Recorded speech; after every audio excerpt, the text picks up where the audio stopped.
So firstly, I mean, because we're in this space, a lot of these paintings contain images which you would collect walking to the studio in the morning or collecting foraging images. Could you speak a bit about how you compile those, what you were thinking about when you're making these paintings? Hello, good morning, everyone. What I was thinking, hard to say because it's more like going to the market in the morning and you find stuff or you find images and then you use them, you know, cook with that. Next day, same thing. So it's less premeditated. It's just whatever comes in my path.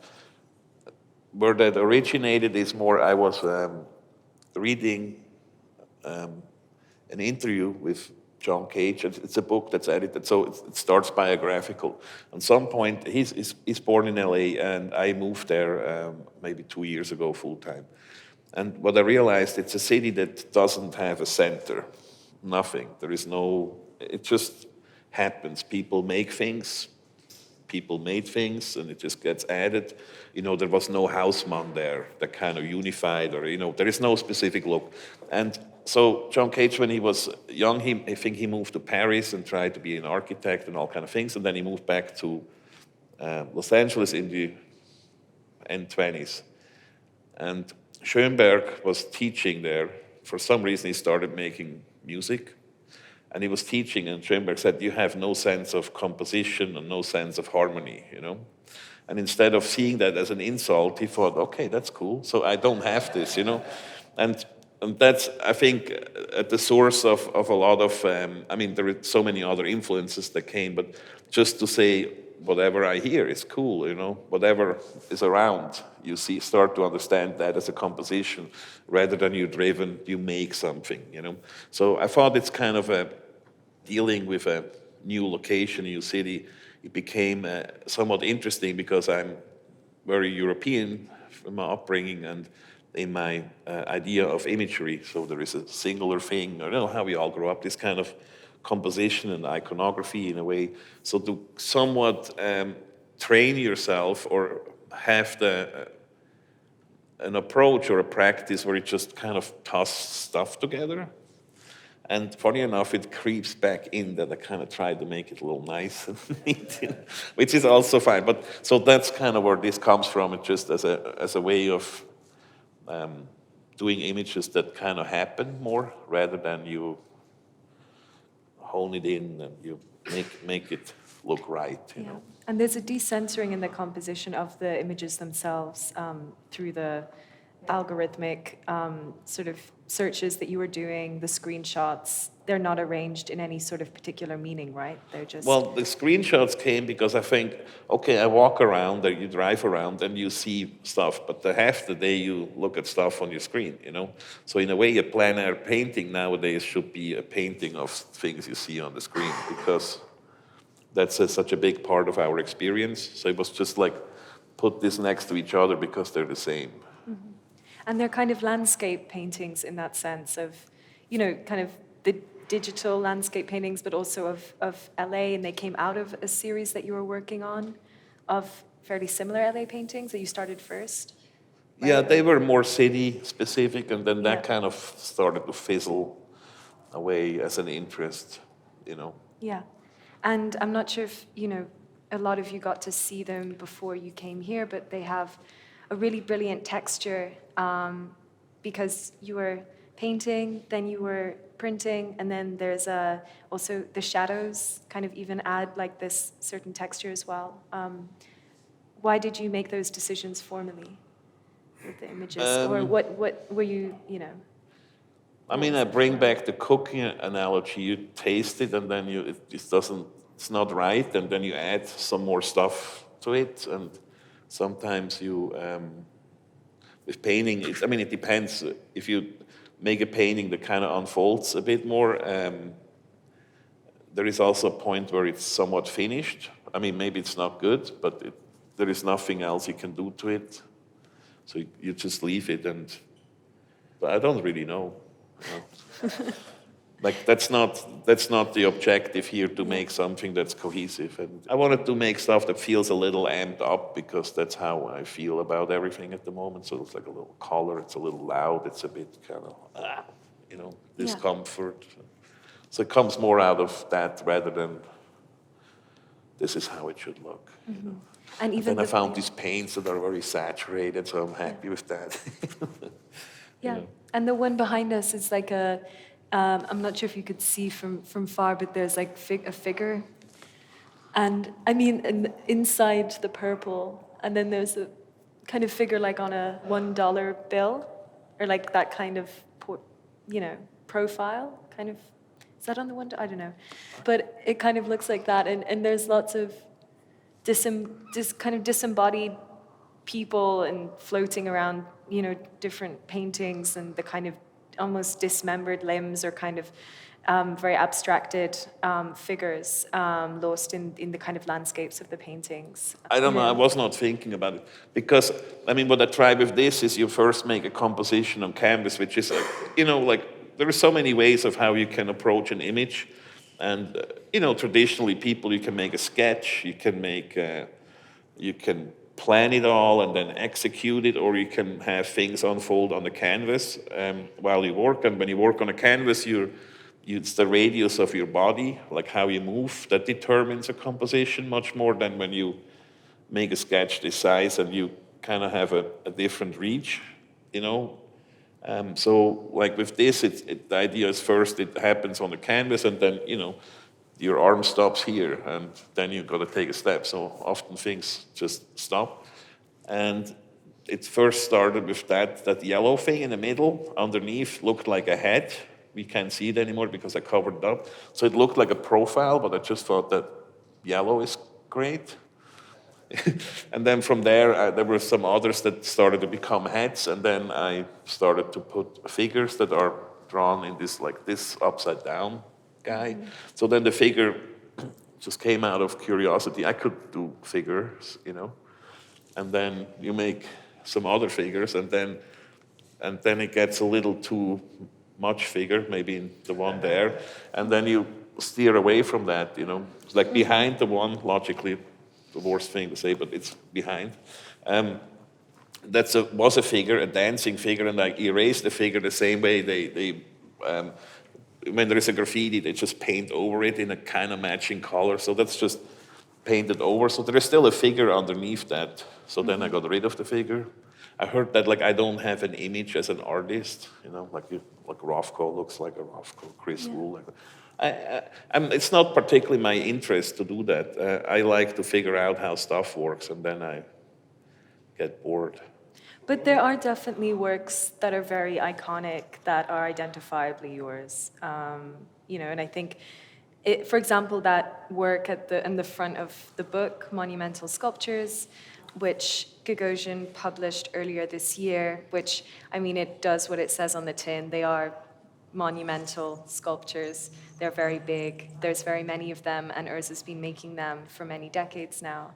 I think, scale is really important to your practice, which makes sense because you're tall, you have, big hands, you're trying to big things. But when do you know when to stop, I guess, with scale, when you're scaling up from the material? Scale is relative, no? An easy example, my sister is older than me, but shorter, but she, for a long time, took on a bigger size in my psyche than she actually had physically. And so scale is something you relate to it in a certain way, and that's kind of what scale is, Scale is also, if you put something in nature, it's the same if the radius, either it's you walk up to a sculpture outside in a park, and it's kind of close, and you experience that, or it tries to kind of communicate with the landscape, in which case, what scale? What's the scale of nature? It's more an issue of fabrication, logistics, zoning laws often, like you cannot put a sculpture up over a certain height. And so it's kind of relative, and I always felt like as a teenager and so on. So I worked in theater and then some stage design. For me, it always made sense that things have a bit of an immersive quality rather than, I mean, I like both. You can go look at an image or like at a work, but it can also be in an environment. And it's interesting, there's a lot of things like Team Lab and so on. There's a lot of kind of art experiences more now that people like to be part of, maybe because you look at the world through your phone and that kind of translates. That automatically brings the scale because you're in a space and you move around in a space. I also like doing something small and you sit and it's intimate and that's the same. Mm-hmm. It's just bigger or smaller, you know? Yeah. And you work intuitively as well with the form starts as clay in your hands, right? For these. Well, at first they were kind of abstract. I wanted to make something that starts being made before I make it, which means you always get in the way. You know, once you start thinking, it's usually no good in a lot of you because you do something that feels right. And in a way, then I made just hundreds of these shapes, and it was almost like the ones that turned out good felt right when you make it. But it's just you make it and then you discipline yourself, you stop. And then it's not, you make it and now a little here and you pull it a little there, you know, then you start kind of cleaning it up. So it's just rather by you make hundreds and then you select. And that was the begin. And then I started to introduce imagery, like there was one with an arc. Or the one on the cover with the lovers where it's two parts you have. There's two elements that come together. One is gilded, one is not. So they're like two figures that kind of converge or somewhat. I mean, you can interpret that anyway. So I started to introduce very simple imagery, kind of archetypical forms. Like in the beginning, they were a bit more abstract. So like in the beginning, they were a bit more like just, this is a stack or something, you know. And then, let me see that arc. So you can't really see it, but it's like an arc, you know. It's actually, that was a commission and it was one of the, for a French person, and it was probably one of the first French men having the arc finished in his lifetime. Good. That one is called The Wave. So that was more like, you had a sculpture. I mean, this is like, it was like meant to be like a wave, like something that falls over itself, and it became like a bit Barbara Hepworthish because it has this opening in the middle, which is beautiful, archetypical shape too, you know. And that one is called The Whale. So that was made for an Hawaiian island. It's like with the Pacific. And so that's a very simple shape. So that's kind of more or less random. So there's a history of that. This is an island that was used for agriculture. They have a town that looks like a rectangle like this. The whole island is kind of destroyed, the soil, because they made all the pineapples there. So there is plastic on half the island in the ground. And you have all these shaped, these kind of little pathways from the agriculture. They also look like that rectangular shape. So in a way, I started with this rectangular shape, and then there is this cut that's somewhat like a scarring of this nature. But then I looked at the cut, and then it looks like a breaching whale when you put it back. So sometimes you don't know where you end up. But it's like with that, there was a thing I looked at art from the Pacific, and art in the Pacific is always, it's not ornate. It's like, it's kind of stark all the way from north to south. I mean, all of these paintings, sculptures that you've just shown, there's an interesting relation between, the industrial nature of these materials and of these sculptures, and then the sort of markings. There's lots of markings like on the sculptures. I'm not sure if you've probably seen a lot of them, but and there's a real kind of intimacy there. They're very poetic, and it's something that reminds me of so you curated John Chamberlain's work in Aspen, and there's a book here, should anyone wish to look at it after, and also the Gagosian booth at Frieze Masters now has work by John Chamberlain. He had maybe kind of a similar gesture in like the use of the way that that different units sort of fitted together in a very poetic way through these industrial parts. Do you have any thoughts about that? Is he someone you were looking at? No, So why did you curate his work? because I was asked to. And then you think it's an interesting challenge. I mean, you can do whatever you do, you focus on it and it becomes interesting. So I didn't know much about his oeuvre, so I knew like, the things we know, like if you live in New York, the stuff that's a dia, like a few things.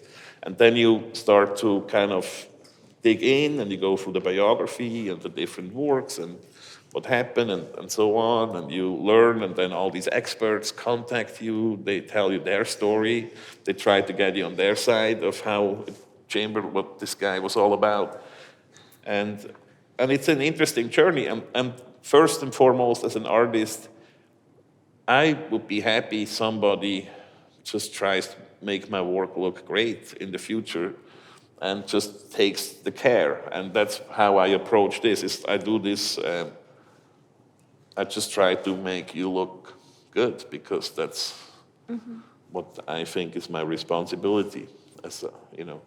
And so in that, like, for example, in this book, I mean, the guy said he doesn't like his work to be shown with other artists.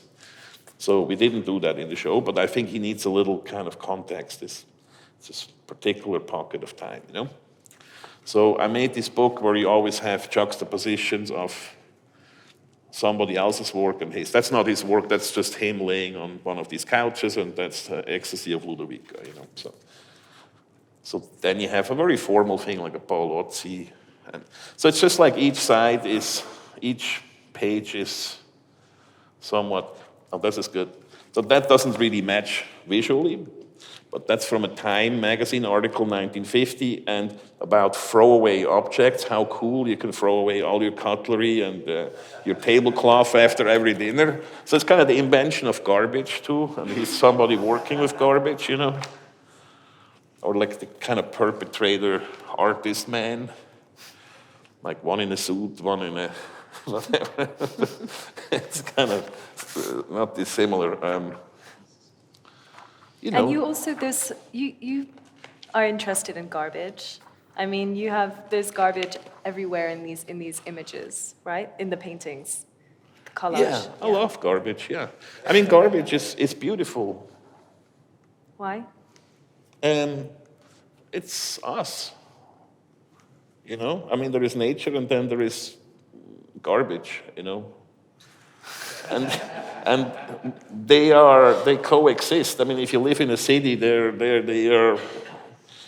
there, and then instead of thinking about all that garbage, if you just look at it, I remember I was a kid. I went to the US when I was maybe, I don't know what, like 10 or 11, first time. And we landed somewhere in Atlanta. My sister was a foreign exchange student, so we middle of nowhere, and drove through these freeways, and they have just grass, a lot of grass in the middle, and it was just littered with garbage. It was like a landfill for forever, because nobody ever cleaned it up. And I think then they put in laws, you get fined. But so we just drove, and as a European kid from Switzerland, I was like in shock. I felt like so violent, this garbage in this nature, because if you have so much land that you don't care, like where I'm from, every square centimeter or inch is accounted for, and somebody is cultivating. Here you're allowed to grow this grass, and here it needs to be that, and then you go somewhere, just they don't care. And now when I cycle or walk in LA, it's everywhere.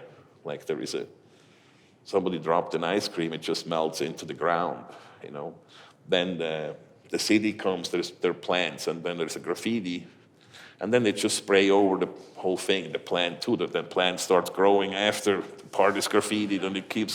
So it's kind of this, it's all us in a way. It's the part you don't want to, you kind of put it out. The same, if you look at products, there's a lot of packaging, for example. Yeah. Most of garbage is packaging. So in one side is the packaging, oh, how beautiful, I need this. And then after it's like, oh, I don't want to deal with that. Mm-hmm.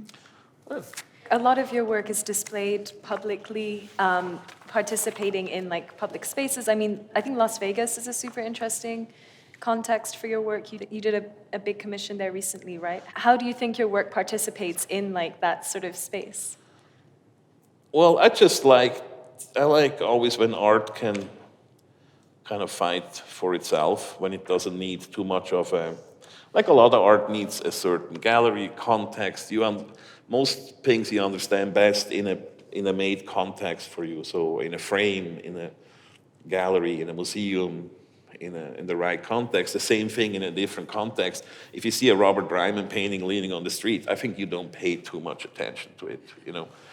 But in the right context, it comes alive. And I like that, but I also like art that just kind of fights for itself. People don't know who made it, they don't care, but it's kind of like, what is this, you know?